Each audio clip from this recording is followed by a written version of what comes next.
नमस्कार, आपलं धुळे न्यूज मध्ये आपले हार्दिक स्वागत आहे। मोगन विविध कार्यकारी सेवा सहकारी संस्था मर्यादित मोगन तालुका जिल्हा धुळेच्या चेअरमन व्हाईस चेअरमन व संचालक मंडळाची बिनविरोध निवड जाहीर करण्यात आली।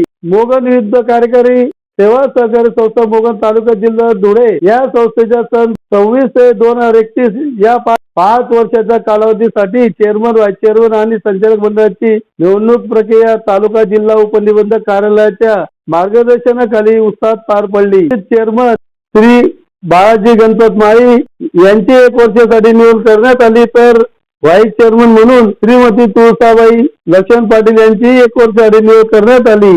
यावेळी राजेंद्र भिका पाटील, जिपरू बगा पाटील, बाळाजी गणपत माळी, जयराम नारायण मोरे, दोंडू फकीर सुरवशी, लक्ष्मण गवळी, तुळसाबाई पाटील, कस्तुराबाई माळी, सुरेश माळी, सखुबाई माळी, जगन्नाथ माळी, निंबा पाटील, पोपट सुरवशी तसेच गटनेते टी.ए. माळी व राजेंद्र भिका पाटील सर्व उपस्थित होते।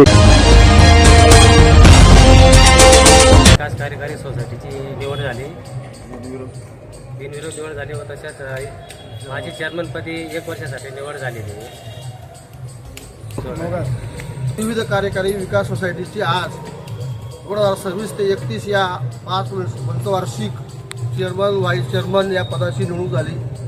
श्री बालाजी गणपत वाघ माळे हे 1 वर्षासाठी आज चेअरमन म्हणून बिनविरोध निवडून आलेले आहेत। आपण सगळ्यांनी त्यांचं टाळ्यांच्या गजरात स्वागत म्हणून सौ तुळसाबाई लक्ष्मण पाटील यांची व्हाईस चेअरमन म्हणून निवड झालेली आहे।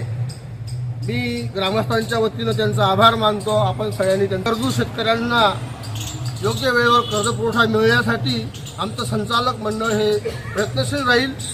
मोहन विविध कार्यकारी सोसायटी ही विकासाकडे कशी वाटचाल करेल याबाबत संपूर्ण संचालक मंडळांचं पूर्णपणे सहकार्य आम्हाला मिळतं आहे। तरी करतो शासनाच्या ज्या योजना आहेत त्या योजना आपल्या गावामध्ये आणण्यासाठी व्हाईस चेअरमन हे प्रयत्न करतील। तसंच शाश्वत शेतीसाठी प्रत्येक शेतकऱ्याच्या बांधावरती योग्य असं खत बी बियाणं मिळण्यासाठी मोगन विविध कार्य सोसायटीने शासनाकडे पाठपुरावा केलेला आहे आणि त्यानुसार आम्ही प्रयत्नशील राहू। सन्माननीय रामदादा भदाने यांच्या पाठिंब्यानं आम्ही मोहगन विविध कार्यकारी सोसायटी विकासाकडे नेत आहोत।